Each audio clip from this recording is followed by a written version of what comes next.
দেখো কি সুন্দর কালার হয়েছে, দেখতেও কত দারুণ হয়েছে। দেখতে যেমন দারুণ হয়েছে, খেতেও দারুণ হয়েছে।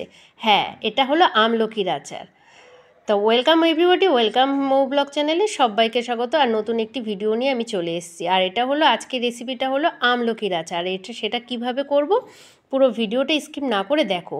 আমি আমলকিগুলো পরিষ্কার করে ধুয়ে নিয়ে ওটাকে সেদ্ধ করে নিলাম। আর সেদ্ধর থেকে কিছুটা আমলকি নিয়ে আমি কোয়া ছাড়িয়ে নিয়েছি। দেখো আমলকিগুলো ভালোই সেদ্ধ হয়ে গেছে।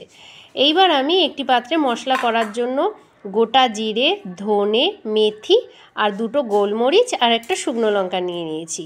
এগুলো কড়াইটা গরম হয়ে গেছে, কড়াই বসিয়ে দিলাম। কড়াইটা গরম হয়ে যাওয়ার পর ওই মশলাগুলোকে হালকা আঁচে লাল লাল করে ভেজে নেব। শুকনো লঙ্কাটা একটু আগে ভেজে নিলে একটু কড়মড়ে হবে, একসাথে দিলে মশলার সাথে ভালো করে ভাজা হবে না। তাই শুকনো লঙ্কাটা আগে দিয়ে গরম করে নিচ্ছি নাড়িয়ে চাড়িয়ে। তারপরে যে মশলাগুলো আছে ওগুলো দিয়ে দিলাম। হালকা আঁচে একটু নেড়ে ছেড়ে লাল লাল করে ভাজতে হবে, যাতে গুঁড়ো করার সময় ভালোভাবে ওটা গুঁড়ো হয়ে যায়। দেখো আমার ভাজাও হয়ে গেছে। এইবার আমি মশলাটা নামিয়ে রাখবো। মশলাটাকে নামিয়ে রাখলাম, কড়াইটাকে আবার বসিয়ে দিলাম। আর কড়াইটা গরমই রয়েছে। এবার অল্প করে আমি সর্ষের তেল দিয়ে দিলাম কড়াইতে। আর একটু গোটা জিরে, তোমরা এখানে মেথি, একটু গোটা জিরে, তারপরে একটু হিং এখানে গরম তেলের মধ্যে দিয়ে দিতে পারো। হিং দিলে কি হয়, মানে তুমি আচারটা অনেক দিন থাকবে, সহজে নষ্ট হবে না। তা আমার এখানে হিং নেই, আমি গোটা জিরে দিয়ে দিলাম। তারপরে যে আমলকিগুলো সেদ্ধ করে দিয়ে রেখেছিলাম সেগুলোকে আমি তেলের মধ্যে দিয়ে দিলাম। এবার এগুলোকে ভালো করে নাড়িয়ে চাড়িয়ে মানে একটু থেতো থেতো করে দিতে হবে খুন্তি দিয়ে।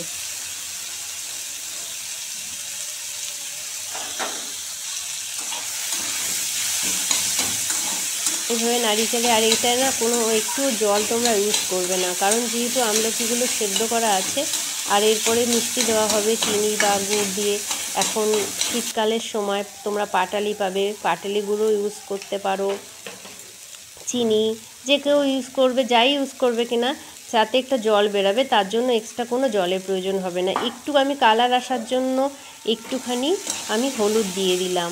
আর নুন তোমরা বিট লবণ ইউজ করতে পারো, এমনি নুন ইউজ করতে পারো, দুটো নুন ইউজ করলে ভালো হবে। তারপরে আমি চিনি দিয়ে দিলাম। দেওয়ার পর এটাকে ভালো করে নাড়াতে চাড়াতে হবে। তোমরা এটা গুড় দিয়েও করতে পারো, যেহেতু এখন শীতকালের সময় গুড় পাওয়া যায়, গুড় দিলে কালারটা আরও সুন্দর আসবে। দেখো আমার হয়ে আসছে। আর কালারটা দেখো নাড়তে চাড়তে কতটা সুন্দর হালকা একটা লালচে ভাব চলে এসছে, যেহেতু আমি হলুদ ইউজ করেছি একটু। তারপরে যে ভেজে রেখে দিয়েছিলাম গুঁড়ো মশলাটা, সেইটা আমি নামানোর আগে এর মধ্যে দিয়ে দিলাম। দিয়ে এটাকে হালকাভাবে ভালো করে নাড়িয়ে চাড়িয়ে ভালো করে মিশিয়ে দিতে হবে হালকা আঁচে। এটা একদমই তোমরা বেশি আঁচে করতে যাবে না, তাহলে পুড়ে যাবে, হবে না ভালো করে। চিনিটা মানে মিষ্টিটা আমলকির ভেতরে ঢুকবে না, হালকা আঁচে নাড়িয়ে চাড়িয়ে করে নিতে হবে। তা দেখো আমার হয়ে গেছে কমপ্লিট। এইবার আমি এটাকে কাচের একটি বাটির মধ্যে তুলে রাখছি। এটা যখন ঠান্ডা হবে তোমরা এটা কাচের বয়ামে স্টোর করে রাখতে পারবে। এই শীতের দিনে এই আমলকির এই লোভনীয় আচারটা অসাধারণ খেতে হয়েছে, টেস্টটাও ভালো হয়েছে। তোমরা অবশ্যই বাড়িতে করে দেখো। আর এটা সর্দি কাশিতে দারুণ উপকারী, তাই তোমরা অবশ্যই বাড়িতে এটা করবে। ভালো লাগলে তোমাদের বন্ধুদের শেয়ার করে দেবে। আর অবশ্যই আমার চ্যানেলটিকে সাবস্ক্রাইব করে নিও, লাইক করে দিও এবং আমার চ্যানেলটাকে শেয়ার করে দিও তোমাদের বন্ধুদেরকে। চলো টাটা, বাই বাই, সুস্থ থেকো, ভালো থেকো।